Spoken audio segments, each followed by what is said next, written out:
Sveiki sugrįžę į podcastą Kerniaus laiškai iš ateities. Ir šiandien kalbėsim apie seksą, apie šventą seksą, apie sakralų seksą, apie tantrą, apie sąmoningą seksą, nes mindful dalykus, kai darome, sąmoningai dalykus darome, tai keičia mūsų gyvenimą, keičia patirtį, nesvarbu, ar tai būtų sąmoningas arbatos gėrimas ar kažkokie kiti dalykai. Ir žinau, kad šita tema nepatogi dėl to, kad tai yra labai intimu, labai asmeniška, labai sunku kalbėti tokius temomis, bet tai yra labai svarbu ir todėl reikia drąsos ir aš tą padarysiu.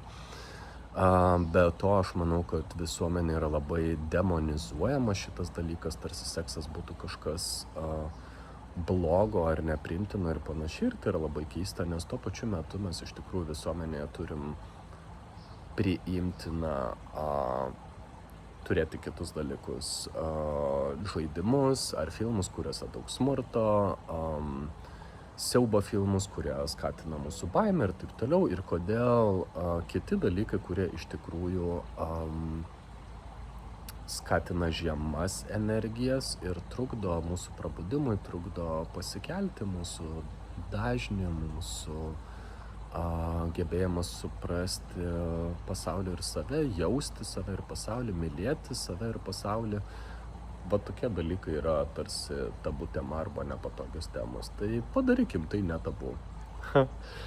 Pastebėjote, kad šį kartą įrašinėjau ne namuose, kaip jau pripratę buvot matyti, kad YouTube mano visi video yra iš svetainės sėdint po paveikslu. Tai esu Druskininkuose ir būnant Druskininkuose jau porą dienų, bet ateina mintis, kad turiu kalbėti šitą tema apie šventą seksą, apie sakralų seksą. Kaip įžanga gal leiskite man pasakyti, kad ko galima tikėti šiame podcast'e, kol nepaspaudėte stop mygtuko ir kad o ne, Kernis kalbės apie seksą, kažkaip praleiskim, neklausykim šitos dalies. Pirmas dalykas, tai noriu kažkaip susijęti tą su sąmoningumo ir prabudimo kelionę ir apie tai, kad iš tikrųjų mes, kol esam šitam įsikūnime, kol esam šitam gyvenime, kurį gyvename Žemės planetoje, iš tikrųjų tai turime nepamiršti, kad mums nereikia išskristi iš savo kūno ir būti kažkokiem, net nežinau žodžio, bet ta prasme, kad tarsi išeitume iš savo proto arba viskas vyktų tik mintise. Iš tikrųjų labai daug dalykų turime patirti per kūną ir per tai atsirakina labai daug dalykų. Ir daug gijimo ir transformacijos gali įvykti ir kaip bebūtų keista, bet sakralus seksas taip pat yra viena iš transformacijos kelionės dalių. Kaip geriau mylėti save, kaip atrasti kūno išmintį, nes pasirodo kūnas gali mus išmokyti kartais daug daugiau dalykų negu podcastai, knygos arba panašiai. Tai aš pasistengsiu, kad šitame mūsų pokalbėje būtų ne tik kažkokia tai teorija, netgi ne teorija, daugiau mano asmeninis supratimas, bet būtų ir realių pavyzdžių ir galiausiai būtų vienas kitas patarimas, tai nuo ko pradėti, jeigu tantra kelionėje jūs dar neturite patirties. Kadangi esu Druskininkuose ir vat, čia yra baseinas šalia mane, sauna, džekos ir taip toliau, aš pastebėjau vieną labai įdomų dalyką, tai leiskit jį panaudosiu kaip įžangą. Mes kartais galvojame, kad turime būtinai pasiekti poveikį kūnui per mintis. Tarsi, pavyzdžiui, jeigu mes jaučiame stresą arba kitus dalykus savo kūne, mes kažkaip galvojame, kad privalom įveikti stresą galvoje, mintise ir tada kūnas nurims. Taip, ir tame yra tiesos, tai yra vienas iš būdų, ta prasme, iš esmės galima keliauti per protą ir bandyti pasiekti kūną. Pavyzdžiui, meditacija, puikus būdas. Nurimsta mintis ir užėsiai, nurimsta mūsų emocijos ir tada kažkas iškyla ir kai iškyla mes galim su tuo dirbti, galbūt perdirbti kažkokią emociją ar suprasti kažką gyvenime ir tarsi tada kūnas irgi atsipalaiduoja, ypač ilgesnėje meditacijos praktikoje, ne? Bet tačiau yra ir kitas kelias, kuris yra irgi nuostabus ir mes jo neturėtume neigti, tai jis yra per kūno praktikas. Pavyzdžiui, tarkim, pastebėkit atvykę, nežinau, į jūsų mylimą kurortą, kas tai bebūtų, man tai Druskininkai, kažkam gal Birštonas, kažkam gal Palanga ar Nida ar Juodkrantė, bet jūs leidžiatės į kūno kelionę, jūs einate į vandens procedūras, į masažus, į ledo kambarį, į sauną ir taip toliau, ir jūs veikiate kūną pačiais įvairiausiais būdais.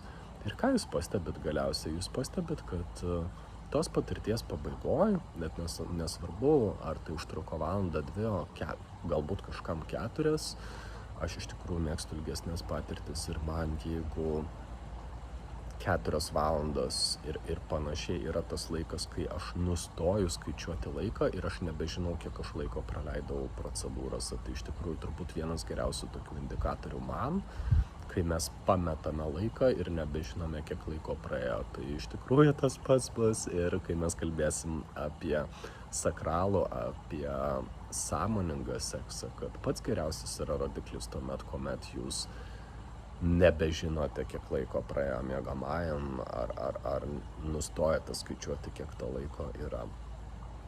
Tai kalbant apie tantrą, gal noriu paminėti kelis dalykus. Pirmas dalykas, kad tai yra susijęs su mūsų gyvybės energija, life force.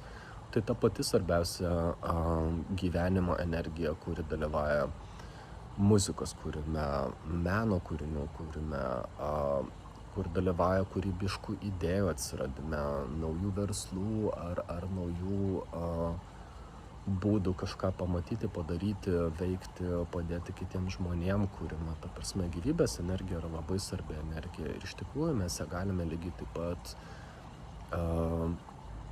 susižadinti ir naudoti ir stiprinti ir patirti per seksualias patirtis. Ir tiem, kurie šiuo metu neturi poros, padrąsinsiu, kad šitas podcastas, šita dalis nėra skirta tiem, kas turi poras. Yra skirta bet kam, nesvarbu, ar jūs esat vienišas, nesvarbu, ar esat labai jaunas, ar vidutinio amžiaus, ar galvojate, kad esat jau vyresniam gyvenimo etape.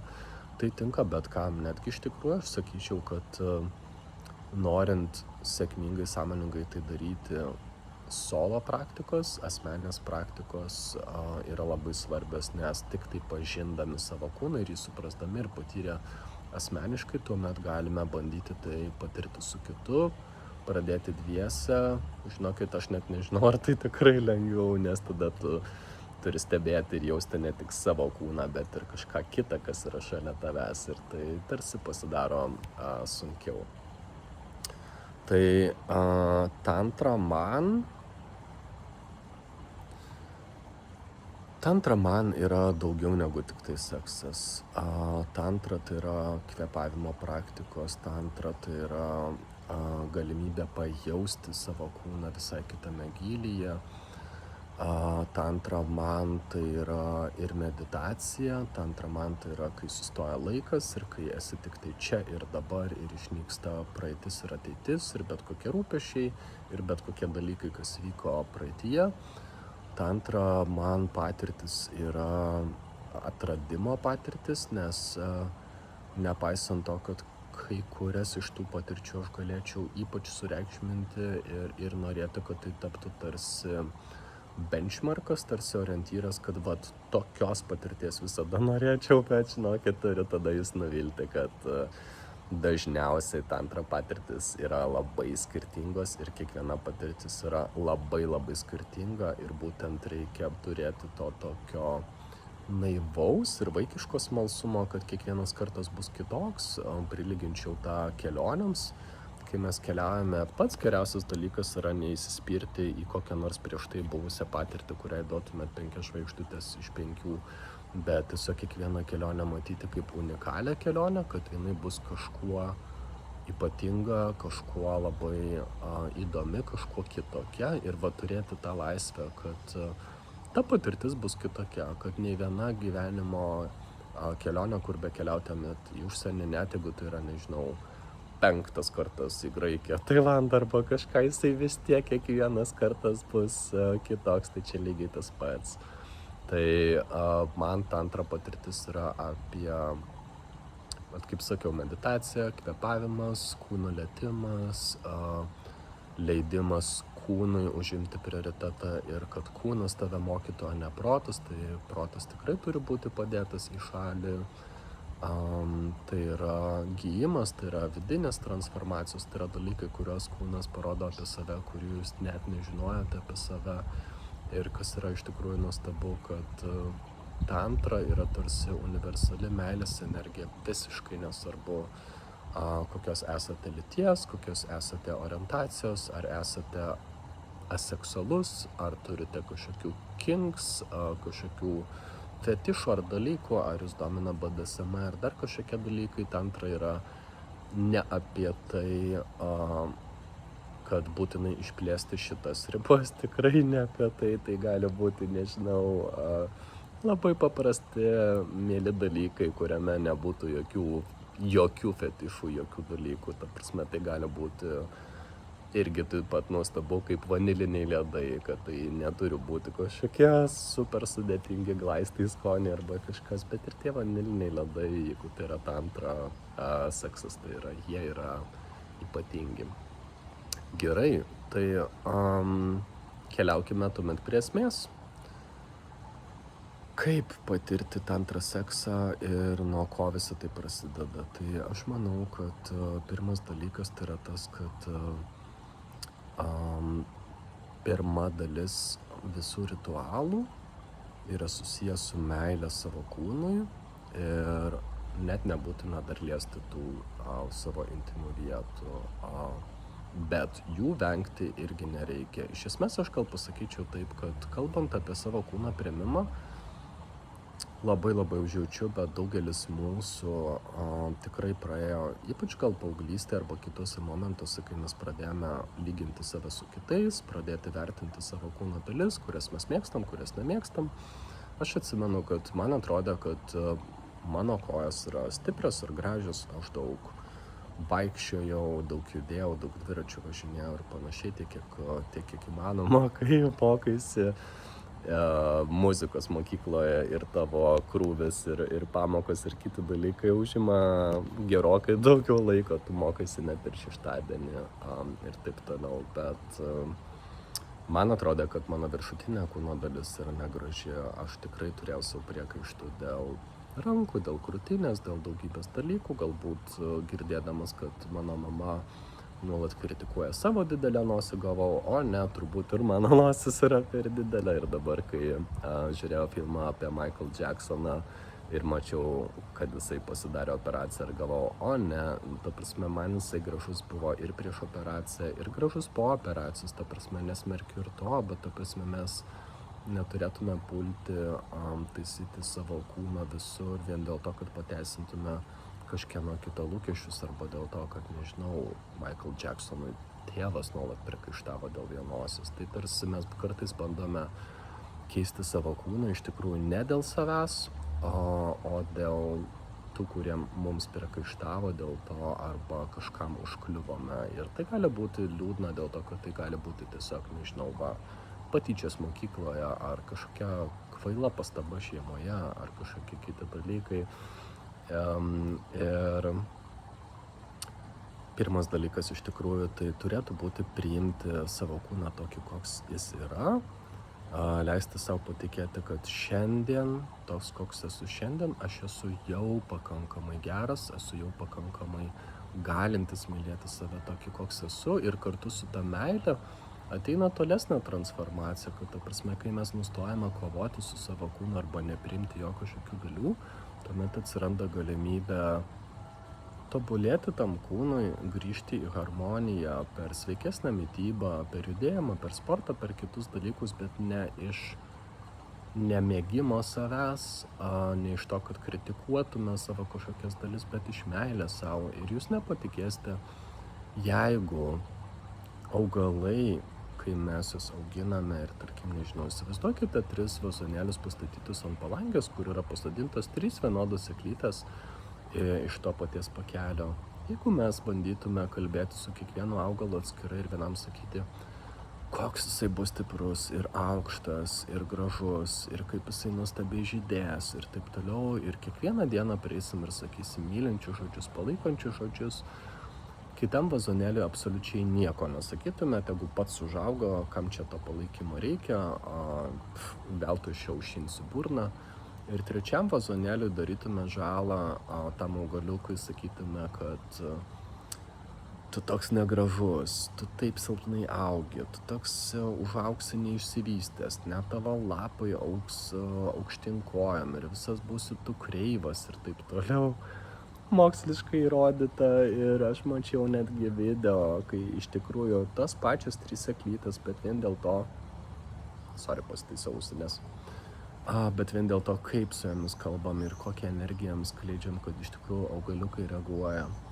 Tai jeigu augalai reaguoja, ar jūs galite suprasti ir pagaliau patikėti, kad lygiai taip pat jūsų kūnas ir žmonės, kurie šalia jūsų, irgi reaguoja jūsų energiją ir jūsų žodžius. Ir jeigu tiek daug mes galime daryti įtakos augalams vien tik tai per tokius žodžius ir meilę, ar galite įsivaizduoti, kiek daug galios slypi tame, kad geraširdiškumas, meilė, šviesus dalykai ir panašiai tuos, kuriuos jūs sakote savo kūnui apie save, ir tai, ką sakote kitam žmogui, ypač tas, kuris yra šalia jūsų, kaip tai stipriai įtakoja. Leiskite, paimsiu asmeninį pavyzdį. Man taip nutiko, bet turbūt, kad patirčiau tai, ką turiu pamatyti ant kitų žmonių ir padėti jiems išgyti. Bet prieš metus laiko turėjau labai didelių odos problemų su nugara ir su rankomis. Ir tai yra labai nemalonu, nes norisi trumpom rankovėm, maikutės vasarą ir taip toliau. Aš neturėjau vartoti labai rimtus vaistus, tos, kurius vartoja jaunimas. Tai užtrunka pusę metų arba metus. Aš prisimenu, kad manyje atsirado toks labai sudėtingas jausmas, kad aš iš tikrųjų pradėjau kritikuoti savo rankas, kad blogos rankos, bloga nugara ir taip toliau. Ir iš tikrųjų ta liga tik tai gilėjo, nes aš kalbėjau blogai apie savo odą, aš kalbėjau blogai apie savo rankas ir tol, kol aš jas mačiau blogai, tol iš tikrųjų tai ir tęsiasi. Atomazga buvo labai graži dėl to, kad iš tikrųjų per vieną iš hipnozių aš tiesiog išsikėliau šitą problemą. Ir kai aš buvau kliento pusėje, tiesiog klausiau, kas yra su tuo, kaip man tai išgyti ir taip toliau. Ir man tiesiog atrakino ir parodė, kad būtent kaip aš priimu savo kūną, kaip aš su juo kalbuosi, kaip aš jį matau, jeigu aš matau, nežinau, savo plaukus kaip ten blogus ar plinkančius, tai aš save programuoju, kad jie pliks. Jeigu aš matau savo rankas kaip spuoguotas, tai jos dar labiau bus spuoguotas, nes tarsi mes stiprinam tai, ką mes kalbam. Ir tada tiesiog mano pasąmonė pasako, kad kadangi aš tą karmos pamoką supratau, tą gyvenimo pamoką supratau, tai tiesiog mane paleidžia ir aš galiu nuo šiandien nustoti vartoti tas tabletes ir mano rankos išgyjo. Aš tuomet kaip tik iškeliavau atostogų į kelionę ir per tą kelionę, kad mano dėmesys buvo natūralu į gamtą, į patirtis, į maudymus, į kažkokius kitus dalykus. Ir kai aš grįžau namo ir aš pirmą kartą ėjau vėl į dušą savo namuose, jau grįžęs Lietuvą. Ir aš taip žiūriu, yra kažkoks buteliukas, prausiklis skirtas aknės arba kitai probleminiai odai su kažkokiam rūgštim. Ir aš galvoju, kas čia padėjo tą buteliuką, apie ką tas buteliukas yra. Ir tik tada man iškilo atminti, kad kerniau vos prieš mėnesį su trupučiu ir pusę metų tu kentėjai odos problemas, iki kol tai išsikėlė ir išsprendai per kvantinę hipnozę ir pradėjai kalbėti su savo kūnu mylinčia kalba. Tai yra labai gražus pavyzdys. Ir jeigu jisai nepakankamai intymus, tai siūlyčiau jums pagalvoti, bet tiesiog tarsi kaip pratimą. Užsimerkite ir dabar skenuokite visą savo kūną ir paklauskite, kurias savo kūno dalis jūs atstumėte, kurias jūs priimate kaip kažkokias blogesnės ar mažiau mylimas. Kas tai yra tos kūno vietos? Tai gali būti intymios vietos, neintymios vietos, tai gali būti veido sritis, kojų ar pilvo, ar krūtinės, ar bet kokia kita sritis. Taip, ir dabar pasižadėkite savo, kad nuo šiandien kalbėsite apie visą savo kūną su vienoda meile, tarsi kiekviena jūsų kūno dalis būtų tarsi jūsų vaikas, sūnus, dukra ir taip toliau. Ir jūs norite, kad jie jaustųsi mylimi, jaustųsi vienodai mylimi ir nei viena iš jūsų kūno dalių nenusipelnė būti atstumta. Tai ta prasme tiesiog galite netgi daugiau skirti meilės negu kitoms kūno dalims ir sakyti, kad atsiprašau, bet dabar būtent šitas mažiausiai mylimas vietas, atsiprašau, vėl pastaisau ausinę, šitas kūno vietas aš mylėsiu dabar daugiau, ne tai kad daugiau, bet šiek tiek daugiau parodysiu dėmesio, gerai? Tai apie kūno priėmimą tikrai labai yra svarbu ir todėl tiek ilgai užtrukau, nes jeigu jūs neprimate savo kūną, jeigu jūs nekenčiate arba nemėgstate savo kažkokių kūno dalių, labai sunku tada man kalbėti apie kitas praktikas, apie tai, kas yra toliau, kas yra reikalinga tantra kelionėje.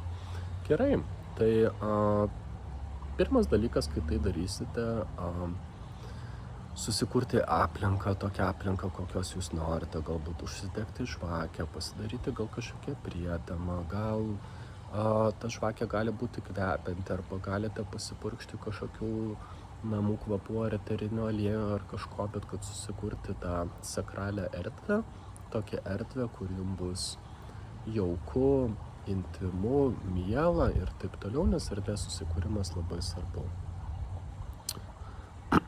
Antras dalykas, paminėsiu kelias praktikas pirmam startui, ta prasme, nuo ko galite pradėti. Jeigu esate vienas, tai reikės veidrodžio, galite tiesiog atsisėsti ant meditacijos pagalvėlės ar tiesiog kėdės prieš veidrodį. Jeigu neturite namuose tokios vietos, kur tai būtų jauku arba akių lygyje galėtumėte matyti savo akis, galite pasimti rankinį veidroduką, kad jame matyti savo akis, bet reikėtų tiesiog žiūrėti į savo akis, žiūrėti su meile, žiūrėti taip, tarsi akis būtų begalinio gylio, pastebėti spalvas, pastebėti skirtingas faktūras. Kai norisi galbūt pakeisti, į kurią akį žiūrite, nes abi akis yra labai gražios ir jos netgi gali būti skirtingos savo raštais, kartais net šiek tiek ir spalva. Pavyzdžiui, mano viena akis labiau žalia, kita labiau ruda, nors iš tikrųjų yra žalios ir rudos atspalvių abiejose.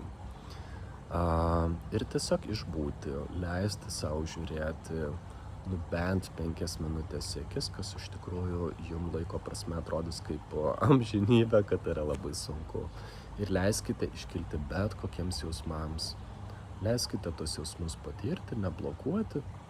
Kai sakote savo, kad aš save myliu, koks iškyla vidinis pasipriešinimas, kuo jis yra nulemtas, iš kur jisai atėjo, kodėl sunku mylėti save. Kalbėti apie tai galite žiūrėdami savo akis, kaip mylite visą savo kūną, išvardinti visas kūno dalis, smulkiausias dalis, aš turiu omeny ne tai, kad veidas, bet kakta, antakiai, nosis, akys, skruostikauliai, dantys, šypsena, lūpos, kas tik norite, bet ta prasme tiesiog keliauti per tas kūno dalis, per meilę savo ir galbūt leisti savo kūnui padiktuoti arba vesti į priekį, apie ką tai yra kalba, nes tai nebūtinai turi būti kalba apie tą patį kiekvieną kartą, tai gali būti kartais tiesiog tyla, žiūrint savo akis ir leidžiant iškilti dalykams, bet jeigu nieko nevyksta, tai tada kalbėkite mylinčius ir svarbius žodžius savo. Gerai, antrasis pratimas, kurį galiu rekomenduoti ir kuris iš tikrųjų labai padeda išmokti mylėti savo kūną ir priimti. Išėję iš dušo, pasitieskite rankšluostį, nežinau, arba ten įsivilkite kažkiek į chalatą, jeigu per vėsu, ir pasimkite aliejaus. Tinka iš principo turbūt bet koks aliejus, bet lengviausia, geriausia ir turbūt pigiausia tai įsigyti kūdikio aliejaus, baby oil, nes jis yra tikrai draugiškas kūnui. Ir po to tikrai labai lengva bus jį vėl nusiplauti duše. Tai leiskite savo ištepti visą savo kūną aliejumi. Jeigu turite kažkokių jautrių vietų kaip veidas, galite praleisti ir veido netepti aliejumi.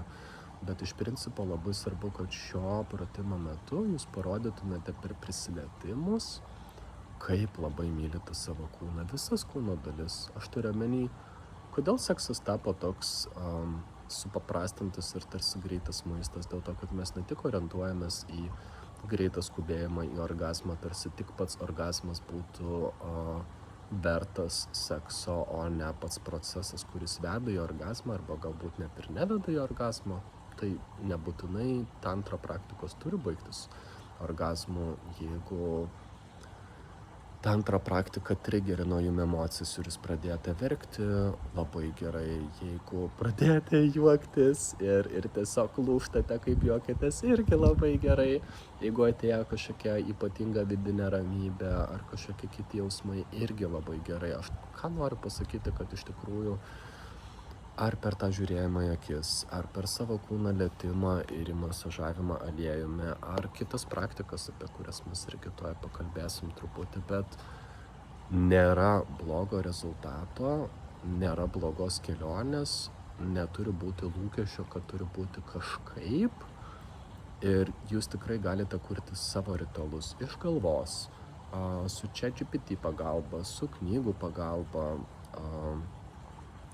bet aš turiu omeny, jūsų kūnas gali parodyti daug daugiau išminties ir čia nėra teisingo kelio. Tai, kad šiandien girdite podcastą, tai nėra žingsniai 1, 2, 3, ką reikia padaryti, kad atsirakintumėt. Jūs galite daryti 3, 2, 1 arba visiškai kitus dalykus, kuriuos aš nepasakau, 4, 5, 6. Ir tai bus jūsų praktika, bet svarbiausia yra intencija. Susidraugauti su savo kūnu, jį mylėti ir kad seksualumas taptų sakraliu, šventų dalykų, kad tai taptų sąmoningų dalykų ir viskas. Ir toliau jūs keliausite savo keliu.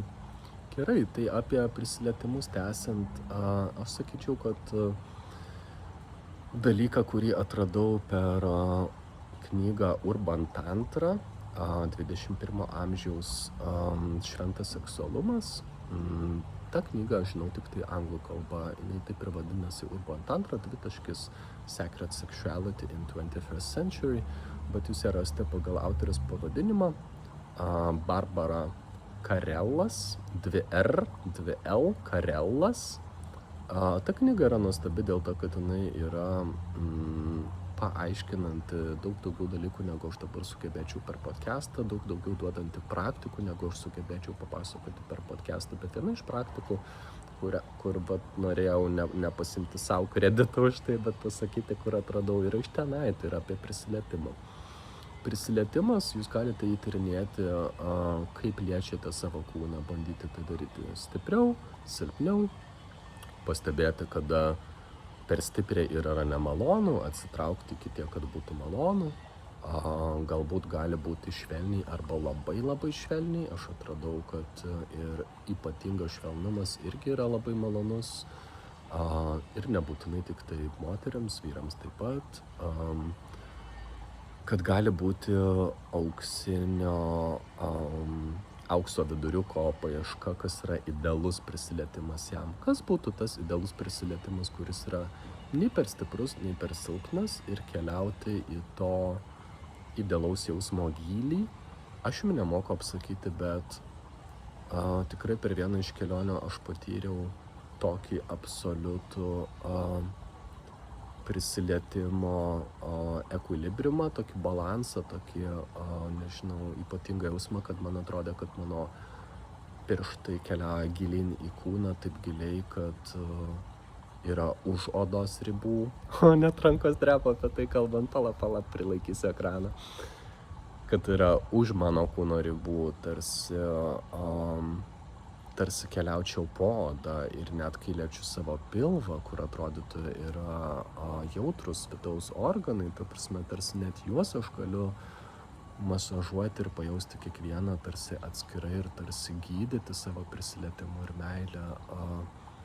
Ir tas jausmas to idealaus tokio prisilietimo ir gebėjimo ieškoti savo yra irgi meilės išraiška, nes pasirodo labai dažnai mes gyvenime save išduodame ir tai yra tarsi mikro išdavystės. Tai pabandysiu paaiškinti, kas yra mikro išdavystės. Įsivaizduokite, kad einate į dušą, atsisukate vandenį ir vanduo yra truputį per karštas ir jūs sakote, Ai gerai, nieko tokio, taigi vis tiek nenusideginsiu ir jūs prausitės per karštų vandeniu. Kokios to pasiekmes? Labai dažnai tai bus išsausėjusi oda arba atvirkščiai į riebaluotumą linkusi oda, nes tada kūnas bando kompensuoti ir atstatyti apsauginį sluoksnį ir galbūt išskiria per daug riebalų ir daug kitų dalykų. Atvirkščiai galbūt atsisukus per šaltą vandenį ir sakant savo, kad aš pakentėsiu, jeigu jūs tuo momentu nesate sukaupę vidinės energijos ir nesate pratę grūdintis ir taip toliau, jūs galite peršaldyti save, ta prasme atimti tos paskutinius energijos likučius, kurių jums trūksta, galbūt po labiau vėsios nakties, tarpinėme sezone, kai jau nebe žiema, bet dar ir pavasaris ne per šiltas ir namuose ypatingai šalta, tai neturėtumėte kankinti savęs. Bet aš tą sakau kaip pavyzdį dėl to, kad iš tikrųjų aš pastebėjau, kad net ir aš pats, kur atrodo stengiuosi būti sąmoningas visur ir kiekvieną dieną, ar tikrai kiekvieną dieną eidamas į dušą, aš leidžiu savo surasti tą idealų, gražų, šilto ir šalto vandens balansą, kad iš tikrųjų būtų taip gera būti duše ir tu galvotum, koks idealus vanduo, jisai tokios šilumos ir šalčio balansą, kur yra, man idealus, tarsi būčiau atėjęs, nežinau, į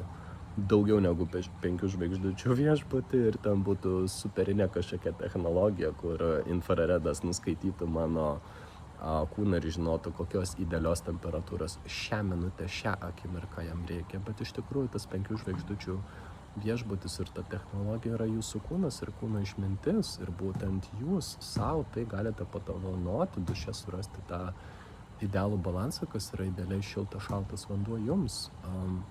Tai būtų vienas pavyzdys ir tas pats iš tikrųjų yra apie prisilietimą savo kūną, lygiai tas pats.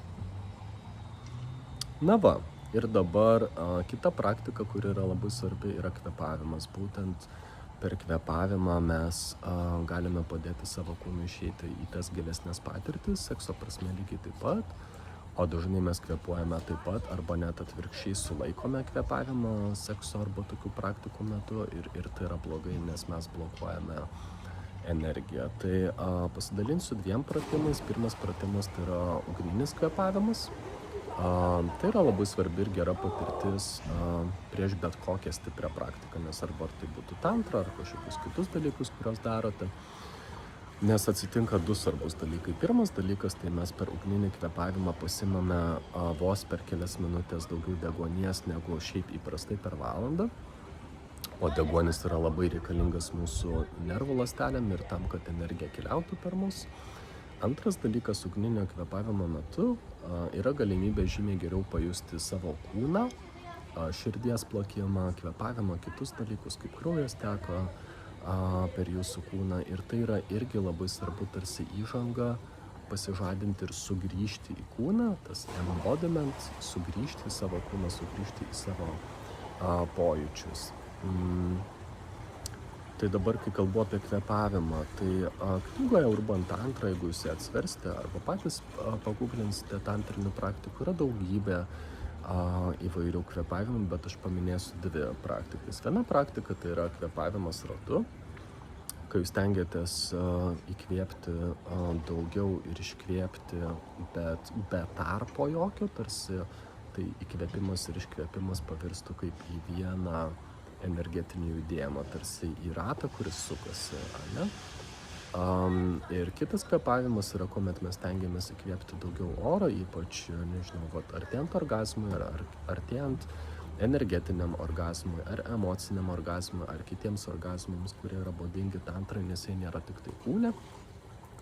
Tai kvėpuoti daugiau ir įkvėpdami, stenkitės įkvėpti taip, tarsi šiek tiek žiovautumėte ir tarsi išsiplėstų viduje galvoje tas sritis. Galite galvoti ir apie tai, kad išsiplečia sąmoningumas, išsiplečia gylis patirties ir taip toliau, o iškvėpdami paleistumėte viską, paleistumėte lūkesčius, paleistumėte praeitį, paleistumėte bet kokius senus įsitikinimus apie tai, ką darote yra gerai ar blogai, ar ne, tiesiog per tyrinėtojo tą perspektyvą, tarsi per vaikišką, paauglišką, gal labiau reikėtų sakyti tokiai temai, smalsumą tyrinėti save ir savo kūną ir patirtis.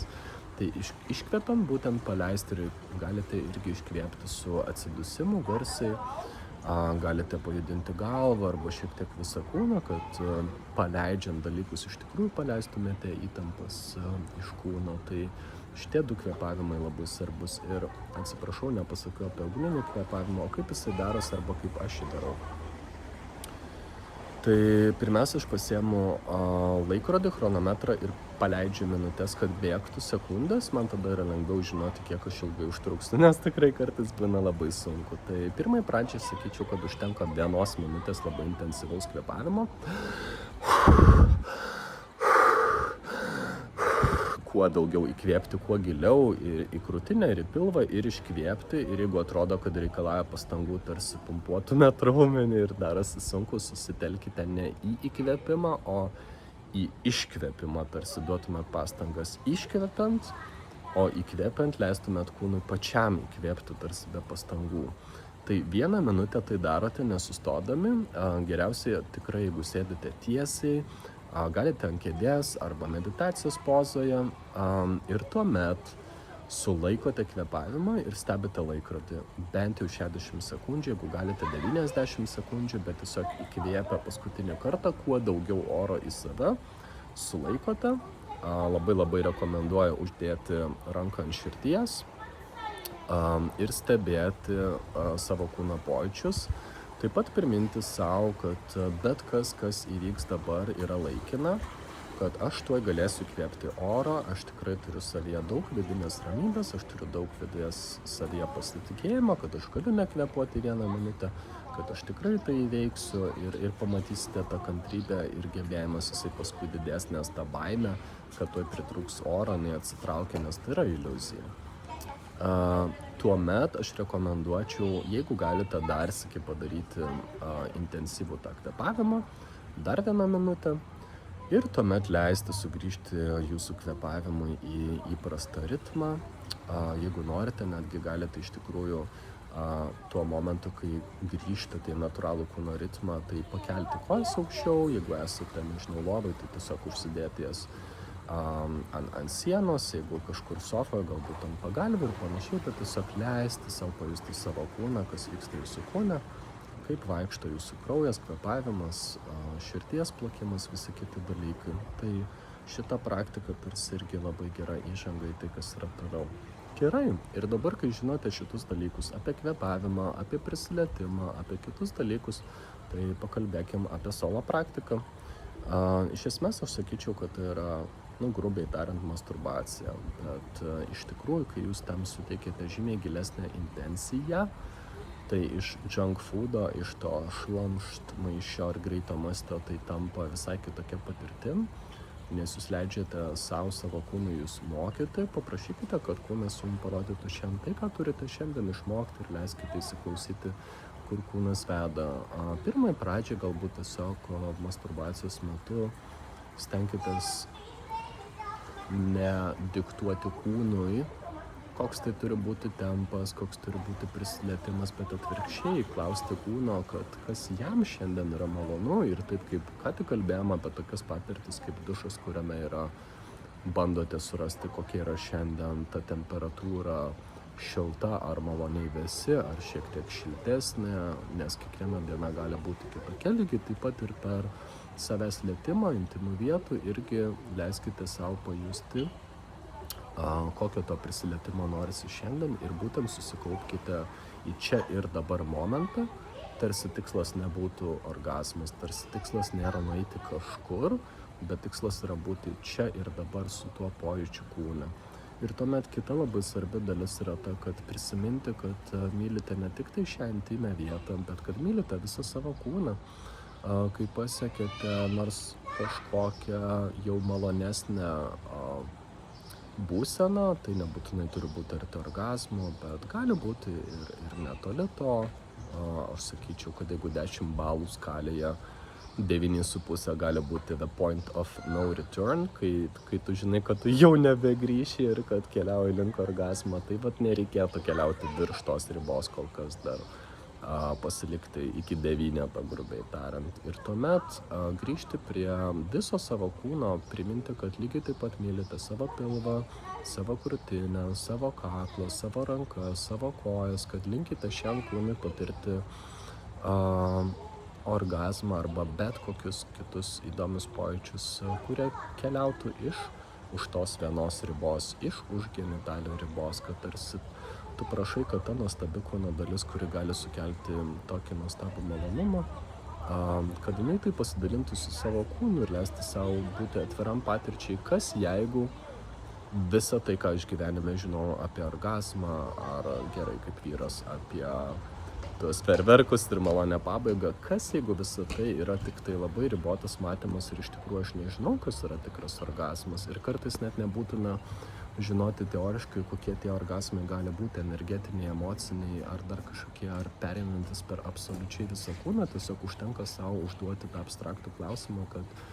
kas jeigu aš nežinau ir leidžiu savo kūnui man parodyti žymiai daugiau, negu aš galiu įsivaizduoti. Ir viskas. Ir tokios atviros minties, kad kas jeigu aš nežinau ir leidžiu savo kūnui kažką parodyti naujo apie mane, tiek užtenka, kad pradėtų vykti stebuklai, kad pradėtų vykti dalykai, kurių jūs nemanėte, kad gali įvykti. Aš visada galvojau, pavyzdžiui, kad tarkim tik tai moteris gali turėti tokius pojūčius, kad ten nutirpsta kojas, kad net atrodytų, kad pait negalėtų, jeigu dabar reikėtų, ar kažkokie kiti dalykai. Tikrai ne. Ir vyrai gali patirti visus tos pačius dalykus, patirti orgazmą išeinantį už įprastų ribų, keliaujantį per visą kūną, keliaujantį net kartais ir energetiškai į čakras. Jeigu keliauja per čakras, taip labai dažnai, kad pirmiausia aktyvuojasi ir jaučiame energijas pirmoji čakroje, arba antroji, arba abiejose. Tuomet tai keliauja į viršų, į saulės rezginį, į širdį. Kai tai patenka į širdį, tai paprastai būna labai labai gilios ir gydančios patirtis, nes tai yra susijęs su meile savo, su meile pasauliu, su meile aukštesnėm jėgom ir visiem kitiem dalykam. Kartais tai keliauja dar aukščiau į gerklės čakrą ir tada aš sakyčiau, kad labai svarbu, jeigu galite irgi kaip prie praktikų dalies pridėti savo balsą. Žinau, kad daugam yra gėda, ypač vyram, išreikšti malonumą balsu, kaip aš čia dejuosiu, kaip čia atrodys, kaip čia kvaila, kaip čia ne aš ir taip toliau, bet įsivaizduokite, kad nebūtinai balsas turi išreikšti visą kūną, tai ką visas kūnas reiškia, suteikite savo intymiams vietoms balsą. Ta prasme, kaip jūsų intymi vieta galėtų išreikšti savo emociją taip, kad jūs pats jaustumėte per garsą, kas tai yra per malonumas.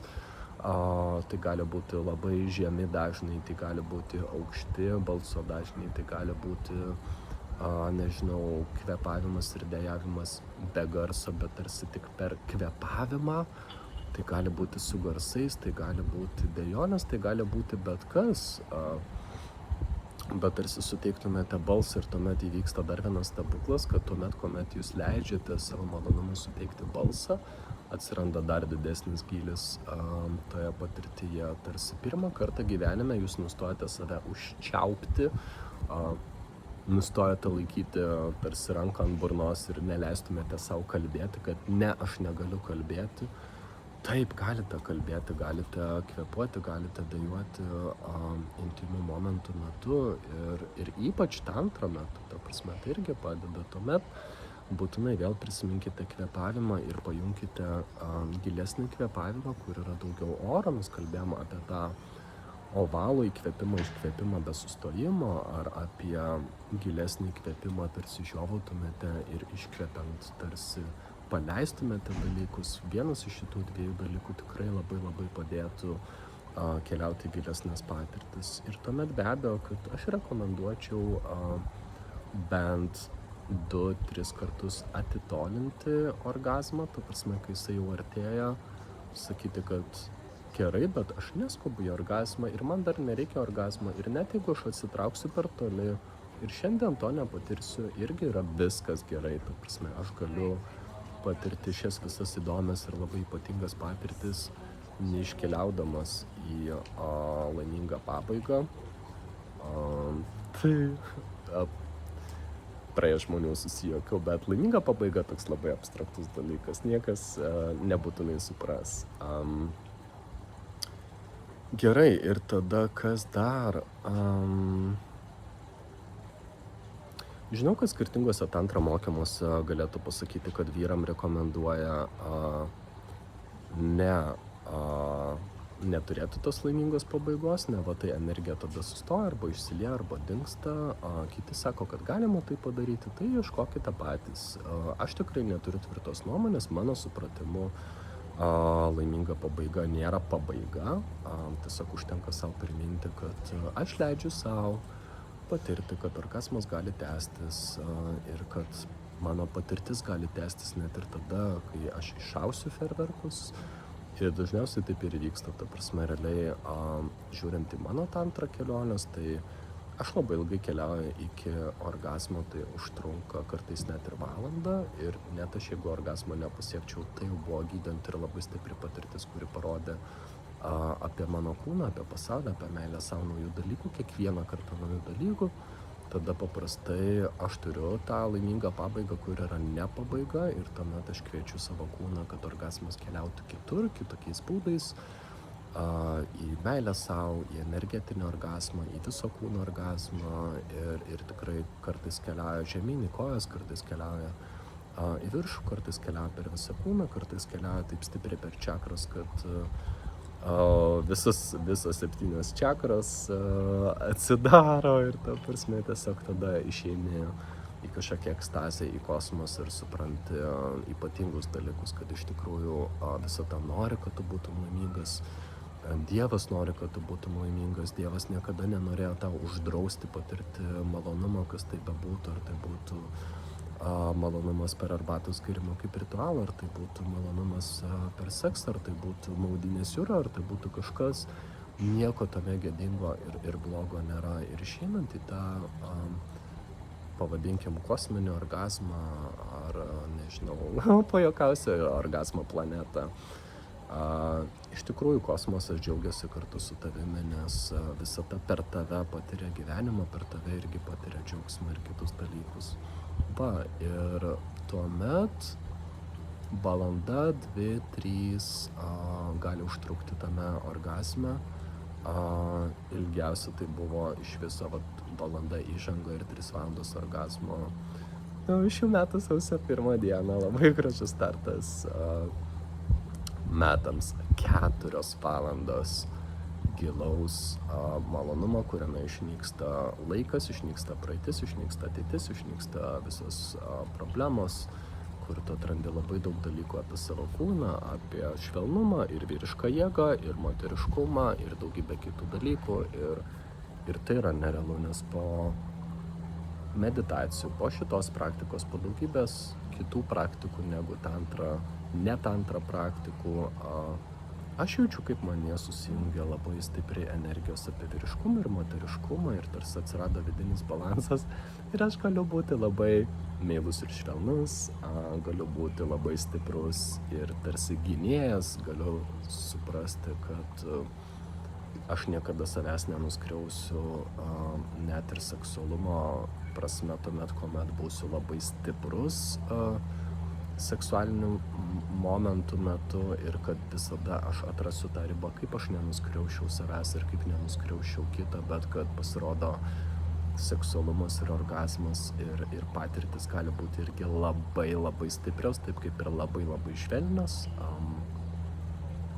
Gerai, ir gal tada pabaigai, tiem, kas norite vedamų daugiau kaip per meditacijas, per pamastymą, per kitus dalykus patirčių, o ne per knygą, tai galiu rekomenduoti Mind Valley programėlę arba platformoje mokymus Neo Tantra.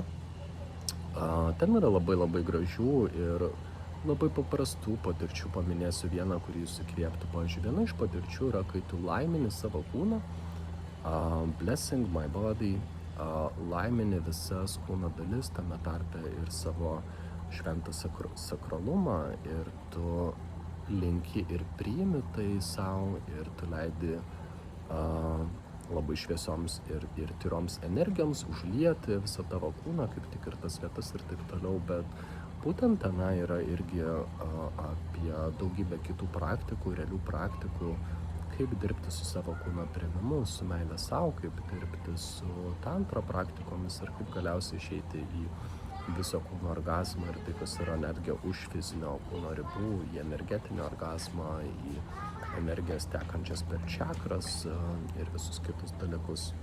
Gerai, ir tuomet gal pabaigai galiu pasakyti, kad gal 2 istorijas dar noriu papasakoti. Viena istorija, nuo ko man visą tai prasidėjo ir kad tai tikrai nebuvo tokia patirtis, kad antrą metu aš patirčiau valandas trunkantį orgazmą, tai buvo žymiai paprastesni dalykai. Tai prasidėjo tiesiog prieš metus, balandžio mėnesį per mano gimtadienį, aš kaip tik tuo metu turėjau žmogų, su kuriuo susitikinėjau, mes nebuvome pora ar kažkas neišsivystė rimčiau, bet tiesiog jisai buvo labai empatiškas, jautrus ir jaučiantis mano kūną ir mūsų ryšys buvo ypatingas.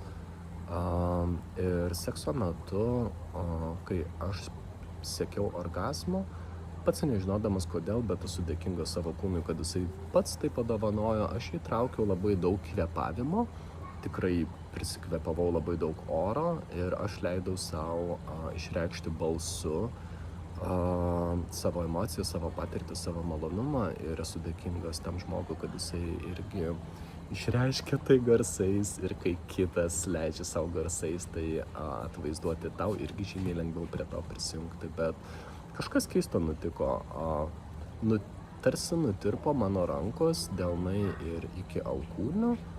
Ir tas nutirpimas buvo malonus, bet toks tarsi dingtų kraujas iš kūno. Nežinau, bet jeigu atsisėstumėte, pasikištumėte delnus po užpakaliu sėdėdami ant kėdės ir pasidėtumėte taip gerai laiko, kol dings kraujas iš tenai, tai vat kažkoks toks jausmas kaip tingling, kaip skrusteliukai bėgiotų, kaip kažkas, nežinau, va toks labai keistas energetinis jausmas. Ir po to tas žmogus dar liko vakarienėje, mes šnekėjomės, mes grojame pianinu, nes abudu mokame tuo instrumentu groti.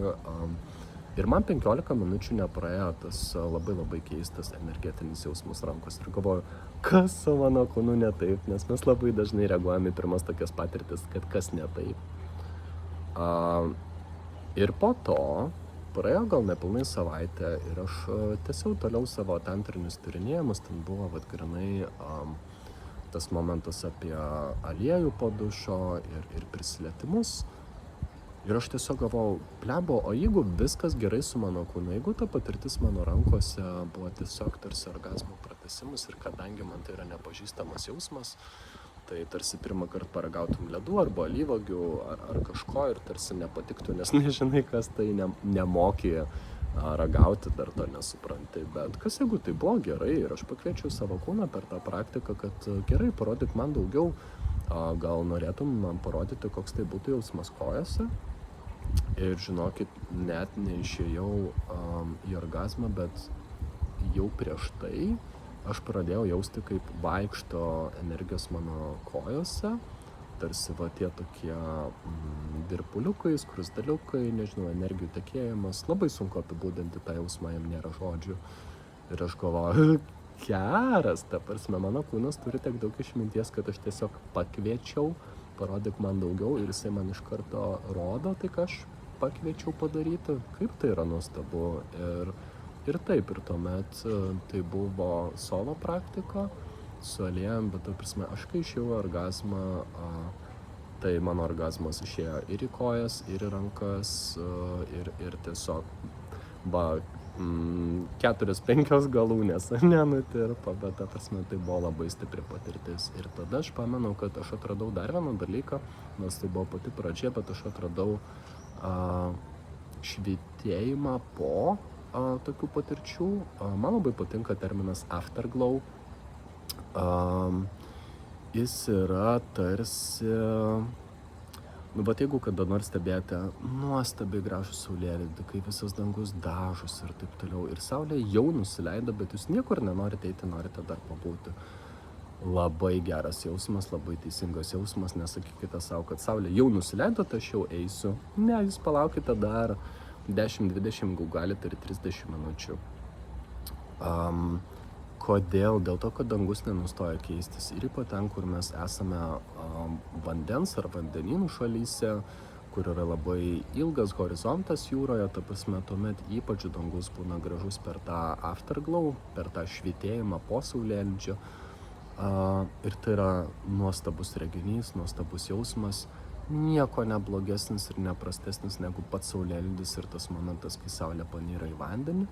Labai panašiai aš atradau ir apie tantrą praktikas ir apie seksą net ir su kitu žmogum, kad vietoj to, kai visą tai baigėsi, kad pulti į drabužius ar į dušą ar kažkur, niekur neskubėti ir leisti savo pabūti tame švytėjime, tame jausme, leisti jam įsigerti, tarsi tai būtų, nežinau,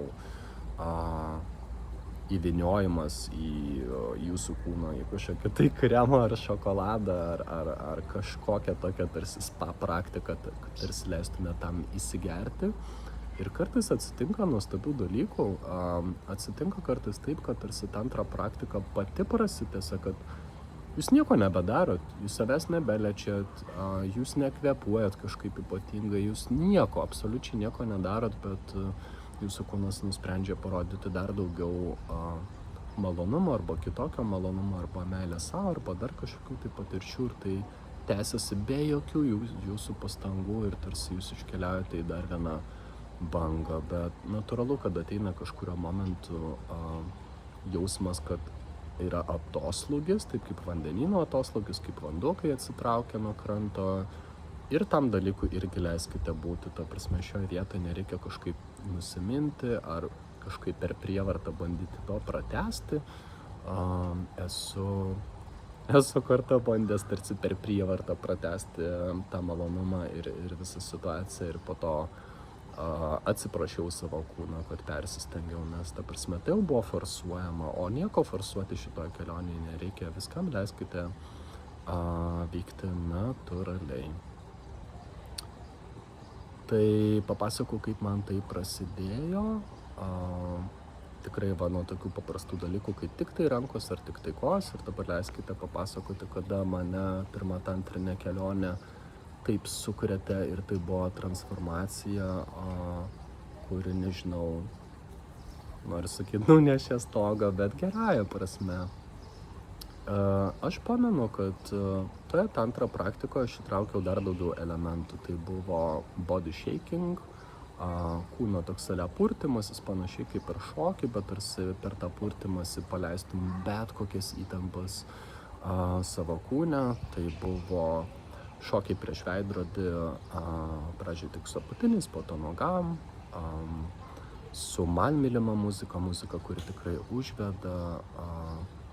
Aš tikrai pamenu, kad tuo metu leidau savo mylėti save, žiūrėti su meilė į save, į tą šokantį kūną ir koks yra nuostabus ir pereiti tą tokį jausmą, kur šokį tarsi niekas nematyto, iš tikrųjų niekas ir nemato, nes ta praktika buvo solo.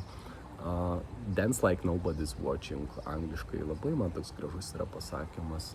Ir tik tuomet, kai kažkurio momento aš pajutau, kad aš jau esu pasirengęs tolesniai kelionei, savęs lietimui ir kitiem dalykam, tik tada aš išėjau į tą sekantį etapą ir išėjau ne per anksti, o po, nežinau, pusės valandos ar valandos įžangų visų kitų dalykų, kuriuos dariau. Ir tai yra labai svarbu, neskubėti į tas praktikas, neskubėti per tas praktikas. Žinokit, aš nemoku apsakyti, bet tai buvo tokia stipri tantrinė patirtis, tai buvo viso kūno orgasmas pirmą kartą patirtas gyvenime, tai buvo orgasmas, kuris išėjo už fizinio kūno ribų ir perėjo į energetinį orgasmą, į ekstazę, į kosminę ekstazę. Aš nerasiu žodžių, kaip tai pasakyti, bet tai tarsi raketa atsiplėštų nuo Žemės ir pakiltų į kosmosą ir tu matytum Žemės planetą iš kitur. Tai tas pats tik tai kūno ir malonumo prasme. Aš tikrai neturiu žodžių. Ir aš atsimenu, aš buvau tokiam šoke po viso to, bet gerąja prasme šoke, panašiai kaip po, nežinau, geriausio gyvenime koncerto ar kažkokios pačios kitos geriausios patirties, kuris negalite patikėti, kad tai įvyko jūsų gyvenime, kad jūs esate tokie laimingi, kad tai buvo jums padovanota tokia patirtis, kad jūs atsidūrėte tuo momentu, toje vietoje, tuo laiku, su tokia nuotaika, su tokiu atėjimu ir atsiverimu, tai patirčiai, su tokia atvira širdim, su tokiu atviru protu, bet kokiai patirčiai. Bet aš pamenu, kad vakare Aš vakarė sėdėjau prie dienoraščio ir aš labai norėjau parašyti, kas man atsitiko, nes kaip neparašyti tokios kelionės, kur tai tau įvyksta pirmas gyvenime viso kūno orgazmas ir išeina už fizinių ribų, kai atrodytų, kad tavo širdis užima daugiau vietos negu tavo krūtinė, kai atrodo, kad tavo malonumas užima daugiau vietos negu tavo fizinis kūnas ir negu tavo kambarys, kuriame tu esi. Ir aš žinokit, tą vakarą sugebėjau parašyti tik tai vieną sakinį, bet aš jį prisiminsiu visą gyvenimą.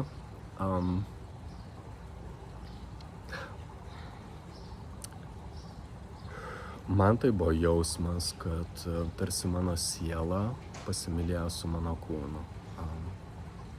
Neturiu žodžių.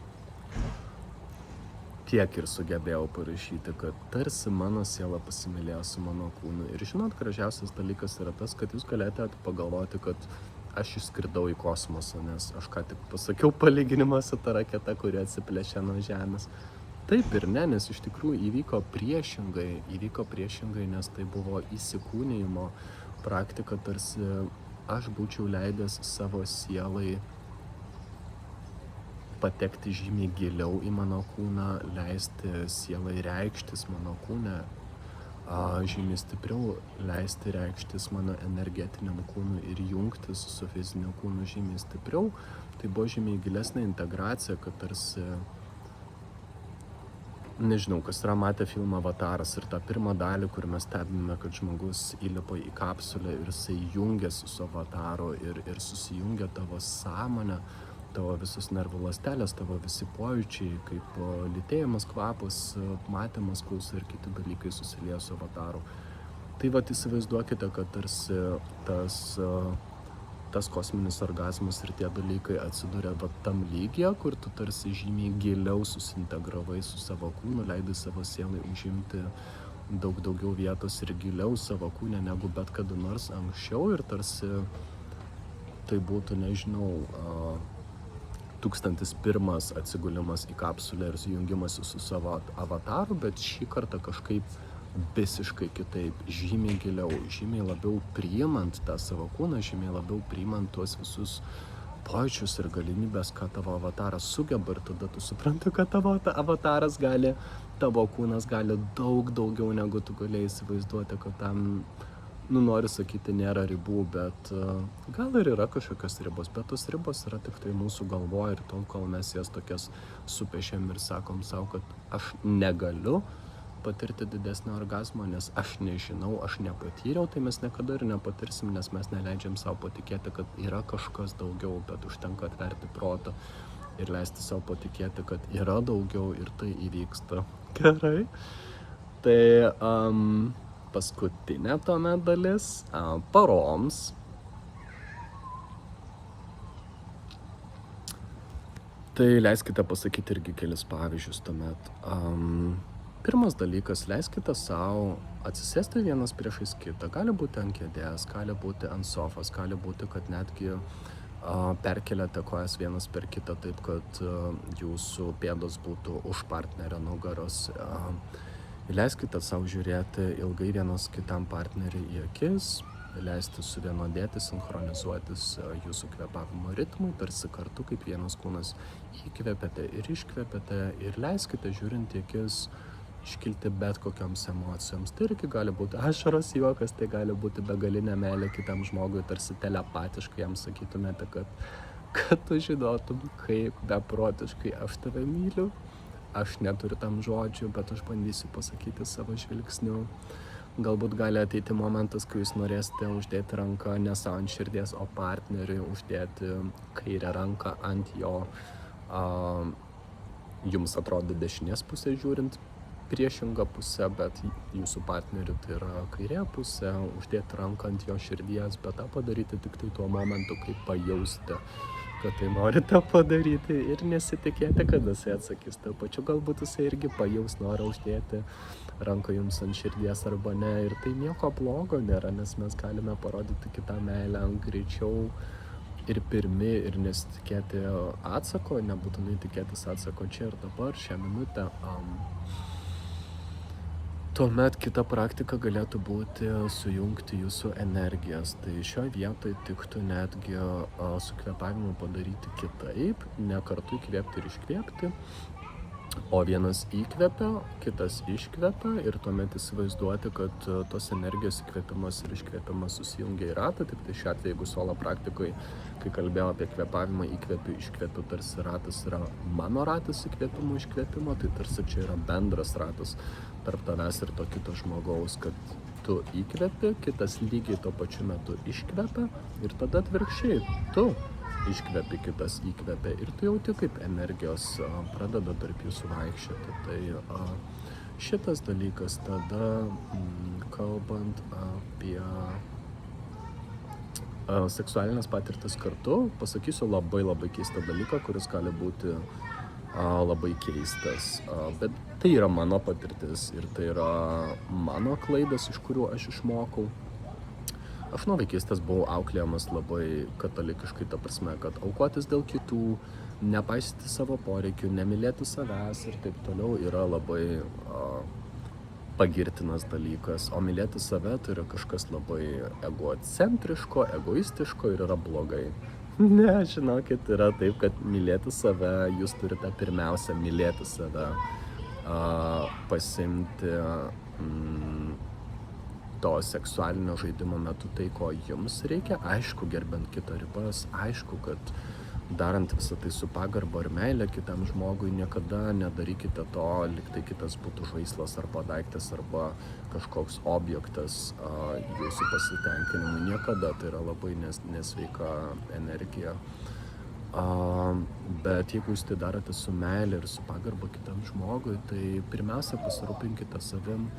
Ir aš pastebėjau, kad tai pradėjau daryti tik tai šiais metais, kai nustojau galvoti apie kitus ir pradėjau ieškoti, kaip dar galiu mylėti save ir kas yra mikro išdavystės, kaip mes išduodame save. Tai kai mes neigiame savo poreikį ir atsisakome savo poreikių, mes tuomet išduodame save, tarsi mes sakytume, kad aš dabar turėsiu meilės santykį, aš mylėsiu su kitu žmogum, bet aš nesirūpinsiu savim, nes kažkaip čia labai egocentriška, aš tik bandysiu pasirūpinti kitur ir dažniausiai tai iš tikrųjų iki galo net ir nepavyks padaryti, o partneris irgi jaus, kad kažkas yra ne taip, nes iš tikrųjų mes negalime pasirūpinti kitu ir tikėtis, kad kitas pasirūpins mumis, jeigu mes savim nepasirūpinam. Tai ką aš norėjau pasakyti, kad iš tikrųjų pasirodo žinojimas, ko jūs norite tame santykyje ir tame žaidime, leidimas savo fantazuoti, kalbėti, išreikšti garsus emocijas, išsakyti savo poreikius kitam žmogui yra labai seksualu, labai drąsu ir labai užveda kitą žmogų, kai jūs esate savo pati geriausia versija ir esate seksualūs ir pasimate tai, ko norite santykyje, tuomet kitas tai yra beprotiškai užveda.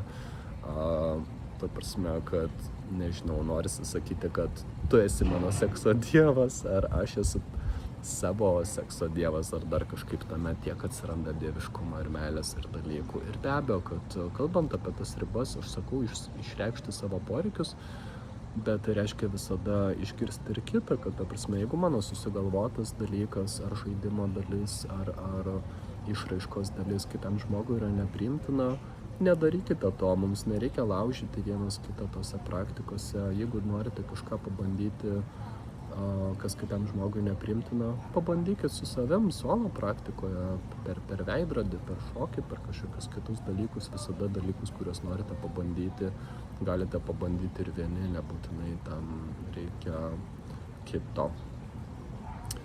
Tai kalbant apie porų santykius, suraskite daugiau gylio, suraskite daugiau meilės vienas kitam. Nežinau, vienas gražiausių dalykų, kuriuos gal galiu dar parekomenduoti, yra, kad kai būsite orgazme, žiūrėkite vienas kitam į akis ir pasakykite, kad aš myliu tave. Ir jeigu to negalite padaryti, jeigu su orgazmo metu negalite žiūrėti savo partneriui į akis ir sakyti, kad aš myliu tave, tai tada kažkas yra ne taip. Jeigu jūs negalite mylėti savo kūno ir vis dar jaučiate labai stiprius blokus ir kažkur esate užsiblokavę, turite kažkokią vaikystės ar kitą traumą, ar blogų patirčių traumą, nes turėjote, nežinau, toksiškus santykius, ar smurtą, emocinį, fizinį ar kažką, tikrai reikia atskirai tuomet gydytis tos dalykus, aplankykite psichologą, kurie specializuosi traumų gydyme, nežinau, ateikite pas mane į kvantinę hipnozę. Kvantinėje hipnozėje nieko intymaus ar seksualaus nėra, nes viskas vyksta jūsų mintyse. Ta prasme, jūs galite išgyventi ir paleisti ir išgyti savo patirtis, net jeigu tos patirtis yra tokios jautrios patirtis, ir pasąmonė tikrai suras būdų, kad tai būtų jums priimtina, kad tai jums nereikėtų būti labiau atviram apie savo patirtis ar mintis. Jeigu jūs norite arba galite būti, tikrai pasąmonė suranda būdų, kaip išgyti jums savo, nežinau, gėdą, baimę, bloką, kažkokius įsitikinimus, kurie yra svetimi įsitikinimai. Iš tikrųjų, jie nėra jūsų, nes įsitikinimus visada galima perdirbti, keisti, atsisakyti ankstesnių susitarimų su savim. Jeigu aš savo pažadėjau, kad būsiu toks, o ne kitoks, aš galiu keisti tos susitarimus. Net jeigu aš daviau pažadą kažkokiam praėjusiam gyvenime, kad aš esu vienuolis ir prisiekiu amžinai mylėti tik tai Jėzų ir gyventi celibate ir amžinai, ir tas pažadas persikelia į dabartinį gyvenimą ir jūs turite galbūt problemų intymioje srityje su savim ar su savo partneriu, tai irgi įmanoma išspręsti net ir tos amžinus pažadus, kurias mes davėme praėjusiame gyvenime ir mes nesuvokėme to pasekmių, nes nežinojame, kad gyvename daugybę gyvenimų, net ir tuos dalykus galima išspręsti. Tai ačiū, kad išklausėt šitą įdomią temą. Dabar jau, kai visą tai perėjau ir papasakau šitus dalykus, atėjo kažkoks palengvėjimas, kad nebuvo taip ir gėda, nebuvo taip ir sunku, nebuvo taip ir labai super intimu papasakoti tai, ką norėjau papasakoti, visą tai ir įmanoma, bet tiesiog aš galėčiau gal pasakyti paskutinį palinkėjimą, kad klausykite savo kūno, klausykite savo širdies, mažiau klausykite savo proto balso ar analitinio proto, mažiau klausykit kitų žmonių, ką kiti pasakė, kad ką galima daryti ar ko negalima daryti, ar kaip yra teisinga ar neteisinga, ar kas turi būti gėda daryti, kas neturi būti gėda. Tai nesvarbu, tol, kol jūs išlaikote pagarbą sau, pagarbą kitam žmogui, pagarbą aplinkai, kurioje jūs esate, tai tol viskas, ką jūs darote, yra labai nuostabu. Tai atsisveikinu ir keliauju į baseiną. Labai mėgstu vandenį, tai irgi labai padeda susilieti, integruotis į savo kūną ir pajusti, kaip tu susilieji ir su vandeniu tampi viena. Aš galiu baseinę nuplaukti po vandeniu belia kokį atstumą ir daryti tai atsimerkęs ir pasijusti delfinu. Ir taip, vandens praktikos irgi yra labai nuostabios. Tai ačiū, kad klausotės ir iki kitų kartų. Kalbėsimės dar tikrai apie labai įdomias temas ir tokias, kurios šiandien net negaliu pagalvoti, kad turėsiu drąsos ir noro kalbėtis, bet pažadu, kad turėsiu drąsos ir tikrai kalbėsimės labai nuostabiam temam. Tai linkiu gražios vasaros. Iki.